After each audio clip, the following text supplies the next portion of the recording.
আসসালামু আলাইকুম এভরিওয়ান, কেমন আছেন সবাই? আশা করি সবাই ভালো আছেন। আমিও ভালো আছি, আমরাও ভালো আছি আলহামদুলিল্লাহ।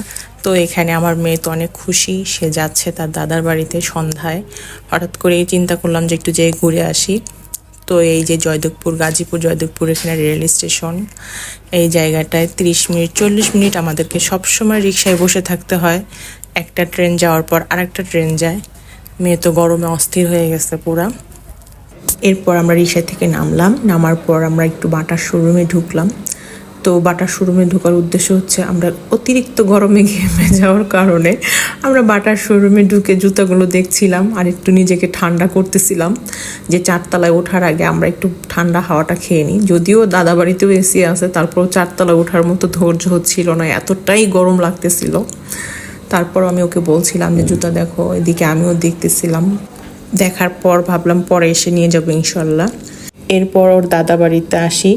আল্লাহ, কি ভয়ানক একটা অবস্থা, কারেন্ট চলে গেছিল তখন। তো ওদের দুজনকে আমি এখানে রেখে একটা জরুরি কাজে যাব। যদিও বড় মেয়েটা ছিল না, বড় মেয়েটা ছিল বায়োজিনে ট্রিটমেন্টের জন্য, পরে আসবে। এরপর আমার হাজব্যান্ড আমাকে ফোন দিল, বলল নিচে আসো, আসলে যেই কাজটার উদ্দেশ্যে এখানে আসা সেটার জন্য। তারপর আমরা দুজনে মিলে গেলাম, যাওয়ার পর কাজটা দেখলাম, আমরা আবার বাসায় চলে যাই। তো বাসায় ফেরার পথে ঝালমুড়িওয়ালা, এটা তো এই ঝালমুড়ি তো সবাই মনে হয় চিনে ওনাকে। জয়দেবপুর মার্কেটের ভিতরে বাটার শোরুমের সামনে উনি সবসময় ঝালমুড়ি বিক্রি করেন।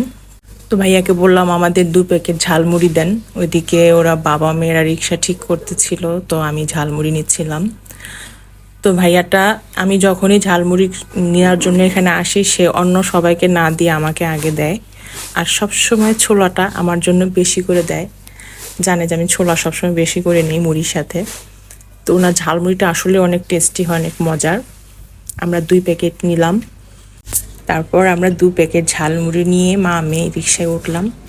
তো এখানে বড় মেয়েটা সামনের রিক্সায় ছিল। আর পুরো জয়দেবপুর বা মার্কেটটা দেখতেছিলাম যে সবাই শপিং করতেছে, বাট আমাদের শপিংয়ের এখনও কোনো খবর নাই। মনে হয় না ঈদের চাঁদ রাত ছাড়া আর শপিং হবে এখন।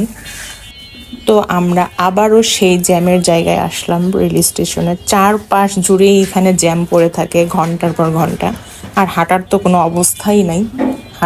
হাঁটার কথা মাথায় আনতেই পারি না, কারণ এখানে হাঁটতে গেলে আরও ধাক্কাধাক্কি করে যেতে হয়। রিক্সায় বসে থাকো তাও ভালো। তো এই প্লেসটা, এই জায়গাটা অনেক সুন্দর করছে। একটু হলেও জায়গাটা একটু পাশ হয়েছে, তারপরেও জ্যাম পড়ে থাকে। এই জায়গাটাতে একটা সুন্দর কৃষ্ণচূড়া গাছ আছে, আর আমার কৃষ্ণচূড়া গাছ দেখতে অনেক ভালো লাগে। আর এটা নিচে এই লোকটা সবসময় ডিম সিদ্ধ বিক্রি করে, আর আমরা বাসায় যাওয়ার পথে এই জায়গাটাই জ্যামে পড়ে থাকি আর ওনার ডিম সিদ্ধ করা দেখি। বাই।